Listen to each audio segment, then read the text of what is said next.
Welcome back, everybody, to Pick and Roll. This is the NBA betting show on the Board YouTube channel, and it is part of the Hammer Betting Network. Happy Friday to everybody. We have 2 free picks on the way today to close out the week. But because it is Friday, it's Big SGP Friday. We're going to go back to the same strategy that we used on Monday. Big SGPs come out in YouTube Shorts at 2:30 p.m. Eastern Time.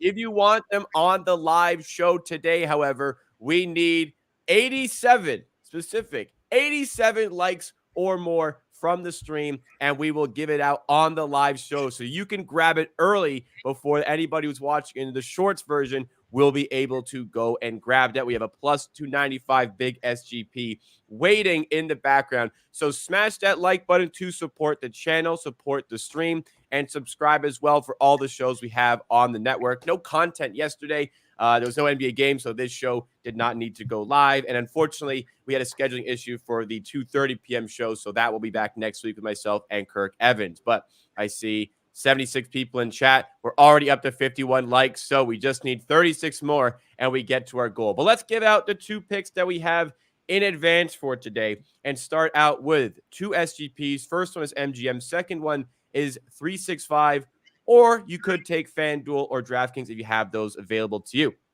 First play, Bulls Raptors. We're going to take a minus 110 SGP, as I said, at BetMGM. We're going to be playing Dennis Schroeder under his line in, of course, a difficult matchup against the Chicago Bulls guards, mainly Alex Caruso. And we're going back to Scotty Barnes in this one on the assist line at over 2.5 and the rebound line at 5+. Second play, we're going to the Nuggets and Rockets. It's a Jokic and baby Jokic SGP. We're going to go 1.5 units here at Bet365 at plus 115. And if you need to, you can use it minus 110 for 1 unit at FanDuel and DraftKings. We're taking Jokic, 25 plus points, 10 plus rebounds, and we're going to Şengün, 15 plus points. Okay. Just want to add the part that this SM game parlay is probably even higher than plus 115 at ESPN. I just don't want to track it there, but if you have ESPN, bet it there. If you have Bet365, bet it there for 1.5 unit. If you don't have any of these, but you have FanDuel, bet it at 1 unit at minus 110 at FanDuel. So I like it all around. Yeah, as always, with pretty much every play we give out, ESPN's going to have a better price, but maybe a sportsbook in your area does have a better price. We like to give out the widely available options and stuff that you can play at different numbers as well. Remember to use our sign-up link if you do want to sign up to any additional sports books, such as Bet365. You don't have the one. We haven't used that one a ton on this show. If you want to sign up to something like Bet365, go through our sign-up link. All right, let's go back to that first pick. It's the Raptors play with Barnes and Schroeder. Talk to us about why you like this one. So far this season, Chicago Bulls allowed the least points to point guards. And I think Dennis Schroeder line is a bit inflated with a couple of last of the games because he had some easy matchups. So far, when he goes over, it was 24 against the Bucks. Every guard went over against the Bucks. 24 against the San Antonio Spurs. Every guard goes over against San Antonio Spurs. Then he had 17 in a blowout against the Pistons, also terrible defense. 26 against the Pacers. So all around, like, he boosted his numbers whenever he scores 20 plus. That's usually a very easy matchup. And now he gets the Bulls, who he already played against the Bulls earlier this season, and he only had 10 points. And he had 10 assists. So he was more assisting because, like I said, Bulls so far, like, they allow the least points, but the most assists. And he's a heavy driver and non-shooter, and they defend drives great and allow a lot of open threes, but open threes is a spot up, and Schroeder is not a spot up shooter. So, like, this is a great matchup. I see Schroeder between 13 and 15 points probably tonight. And yeah, the other part is Scotty Barnes. Scotty Barnes against the Bulls in that game had season high 21 rebounding chances, ended up with 10 rebounds. He had triple-double in that game. So 10 assists, 10 rebounds, and now we are betting these low lines just to go with Dennis Schroeder. Yeah, with Schroeder, the last couple of games in particular, he's done really well shooting wise. Like he's been so efficient. That's why he's been racking up a lot of points. Can't Yeah, and personally see that's the just not. sustainability of that. Yeah, Yeah, they're just not the issue, especially on threes. Like against Orlando, I mean, he had 4 of 4 from three. Like that's yeah, not going to happen. Like I mean, like in Orlando, great defense, but they also allow shooting from the point guards. Like the most points they allow to is from the guards with the ball handlers. So yeah, he had it also like very luck shooting wise, and not a very difficult matchup for guards against the yeah. matchup. That's what I'm saying. So the numbers are inflated based off those numbers. If he comes back down to earth in terms of his numbers, then should be able to get the under over here. All right, second play here. This one was a 1.5 unit at Bet365 play. It's the Şengün and Jokic play. Somebody in chat has learned me that's plus 118 at ESPN if you have access to that.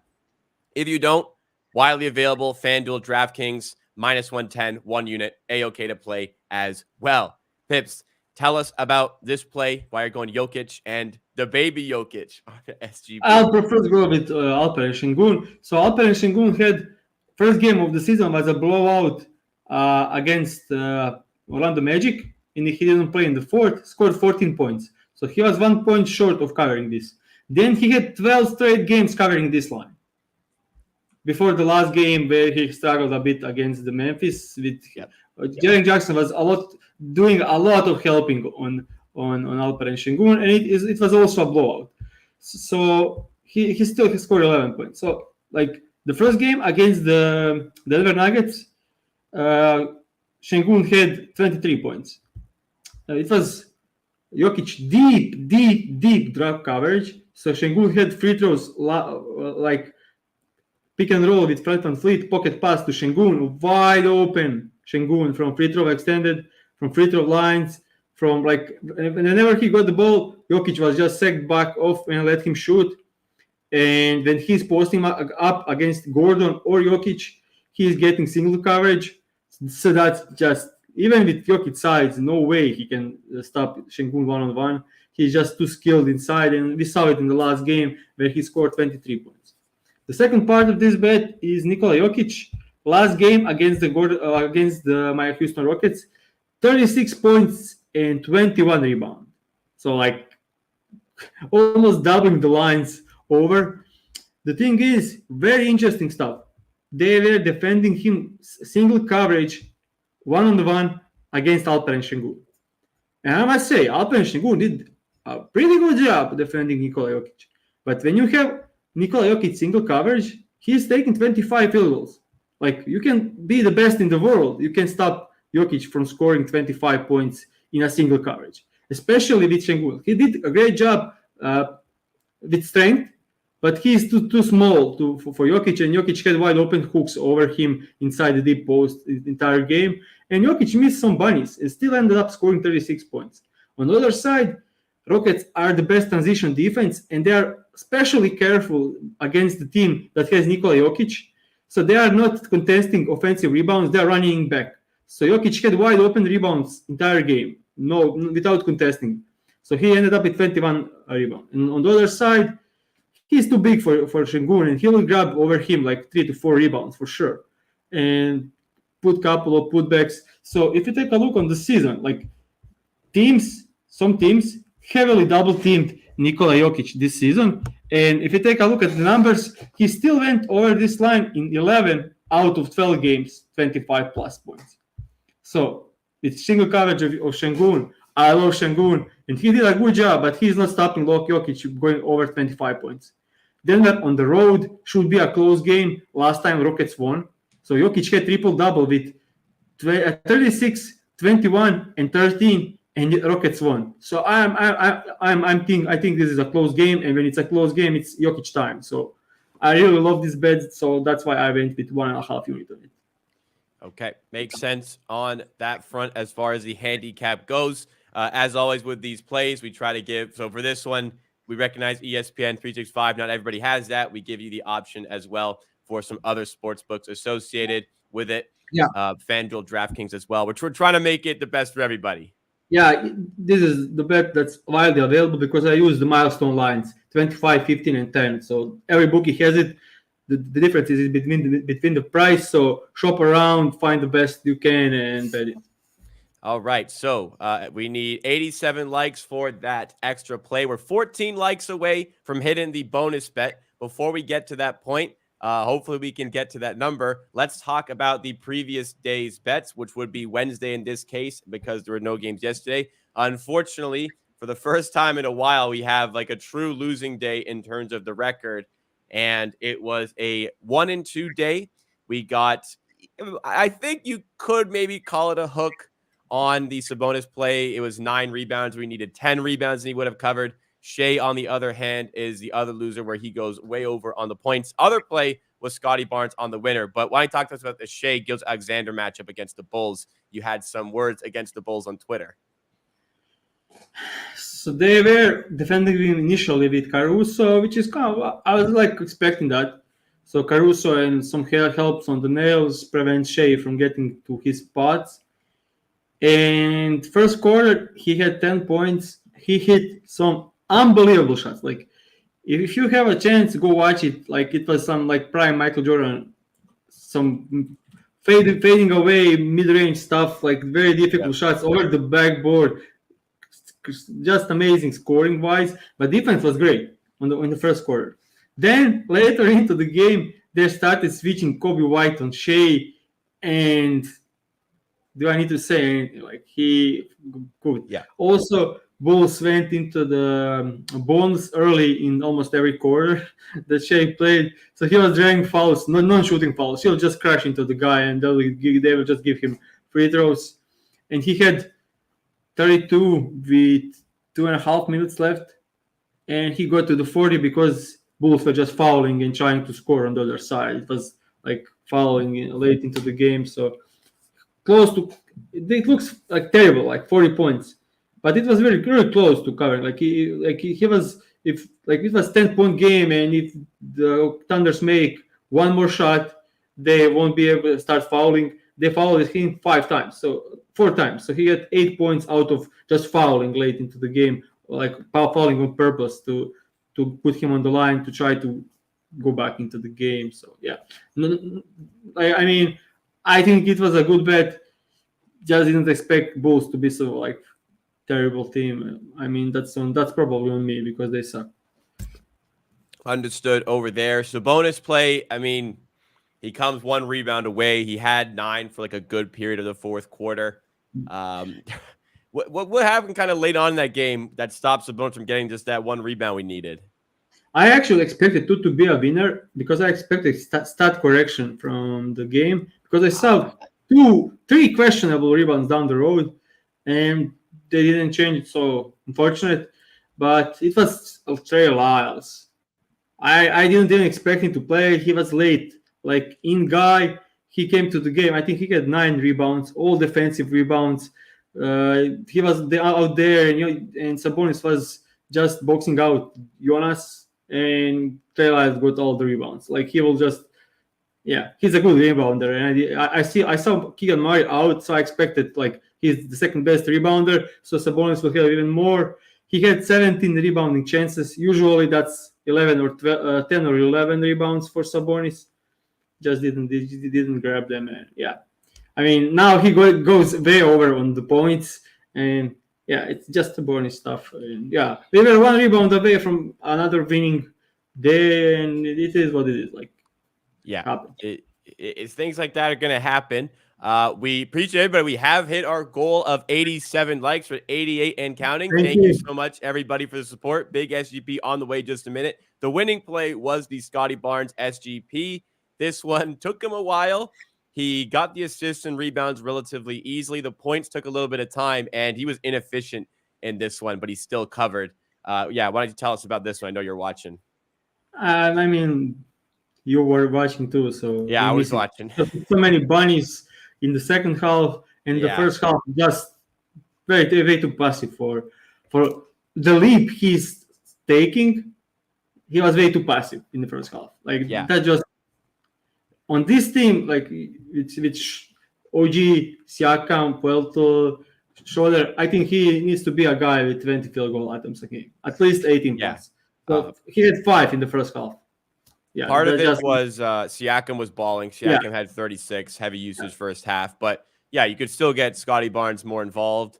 Certainly some drive opportunities were there in He was, transitions that he didn't take. yeah, he was playing like Draymond Green. That's like exactly what he does. He will just play dribble handoffs as a screener and just roll or pop to Yeah. the rim. And yeah, he was involved with on ball stuff. So He was every offensive play he was involved in. He just wasn't yeah, with the ball in his hands, like you say, or it was dribble handoffs, it was setting screens. So he was doing a lot, just wasn't resulting in him getting looks down low, which is obviously what you want based yeah, on and how he's he played this was season. standing in the corner for some moments. And basically, the way they defend, they just stay with their guys and just allow without help pick and roll inside. So when he's ball handler, he'll get great looks, and he's standing in the corner, he won't Yeah. get the ball at all. So Yeah. But hey, he covers. We complain, but he covers this one. Got 20 points despite all of this. So we're happy. We can yeah. certainly go away from that with a happiness on the win. But let's try to get a winning day here. All right, guys. We thank you for the support. As a thank you for the support over another great week on the channel, it's time for the bonus SGP. I've seen some people in the chat say 365 is easy to access. Some people say ESPN is easy to access. But whichever one you can access, go with this big SGP that we have here. Plus, 295 at ESPN Bet, also plus 280 at 365. It's Ivica Zubac over 9.5 points, over 6.5 rebounds, and we have Harden over 6.5 assists and Zion over 2.5 assists as the Pelicans visit the Los Angeles Clippers. So again, Zubac over 9.5 points, over 6.5 rebounds, Harden over 6.5 assists, Zion over 2.5 assists. All right, Pips. Tell us about this one, why you like the play we have here on the bonus, big SGP. So just going to the Zubas first. Pelicans allow fourth most points to opposing centers, and they allow the fourth most rebounds to opposing centers. And as I saw Sabonis in the last game pick and roll with Fox, he was wide open on every roll, like pocket pass. He has a drive to the rim. Why Pelicans are not helping from the corners? They are standing on their guys in the corner, and Jonas is terrible in pick and roll, but they are still glued to their guys in the corner, not helping inside on the roll. So Sabonis had it pretty easy. They were even helping some on Sabonis, but I don't think they will against the Zubats. I think they have Kawhi Leonard, Paul George in the corners, and I don't think they will like even do anything to move away from them. The Harden is probably one of the all-time great pocket passer, pick and roll passer to the bigs. So like it's combined, like it's correlated. I think Harden needs to pass to Zubac in pick and roll, and if Zubac is scoring, that will give Harden assists. Rebounds should be pretty easy for Zubac. And the last part is Zion. I think Clippers will like build some kind of wall in front of Zion and make him pass out on the drives. And he changed a bit lately. They had some meeting CJ discussed with him, so he's a bit more involved in the offense. They are running like some screens for him and playing him as ball handler at times. So he gets the ball more. He's covering 4+ in 5 straight games. And now I think against the Clippers that have defenders that can defend him, that they will need to just swarm on his drives and he'll kick some out for assists or hit the cutter and everything. So yeah, I think the first Zubac and Harden correlated, and just addition of Zion to make it all around. Yeah. Also, this will open up in like 1 hour and a half or 2 hours on FanDuel, so you can check it there also when they add their alternative lines. So yeah, I just love this. Yeah, makes sense completely over there. Also, again, the option at FanDuel, you don't have access to ESPN or Bet365 down the line. Thank you guys for the support and getting us to the big SGP bonus today. By far, the most successful week we have ever had on the board. So we very much appreciate all the support. If you're tailing the picks, remind you to smash the like button and also consider subscribing. Me and Pips are live every weekday morning for shows just like this. And we also have the Thursday show. Typically, we didn't have it this week with myself and Kirk Evans. It was Thanksgiving in the U.S., so we're extremely thankful to have you guys. Thanksgiving Canada happened in October. In Croatia, they don't celebrate Thanksgiving, but nonetheless, we are still very thankful for the community that we have here and for the people who tune in to watch every episode that we have. All right, let's go back to the plays, recap everything that we have for today. First of all, in the game for the Raptors against the Bulls, we're taking Schroeder under 17.5 points, Barnes over 2.5 assists, and 5+ rebounds for -110 odds at BetMGM. Reminder for all these, you likely can get a better price at ESPN Bet or other places if you do shop around. Second bet, we're playing this for 1.5 units at the +115 at Bet365. You can also play this to the 1.5 unit at ESPN Bet for +118, but it's in the Nuggets and Rockets game. We're taking Jokic, 25+ points and 10+ rebounds, and Şengün, 15+ points. You can also get this at -110 on FanDuel or DraftKings, but play that for 1 unit for that price. Third bet, the bonus, big SGP. Once again, +295 at ESPN Bet, +280 at 365. Zubac, over 9.5 points and over 6.5 rebounds. Harden, over 6.5 assists. Zion, over 2.5 assists on his line. All right, guys, thank you again for the support. Let's hope to have a winning Friday and move on into the weekend celebrating that. We'll be back on Monday on Pick and Roll for a show just like this. We very much hope to see you there. Support the show by dropping a like and subscribing before you go. And if you're listening to audio form, take a second to rate and review 5 stars. We'll see you on Monday. Have a great weekend.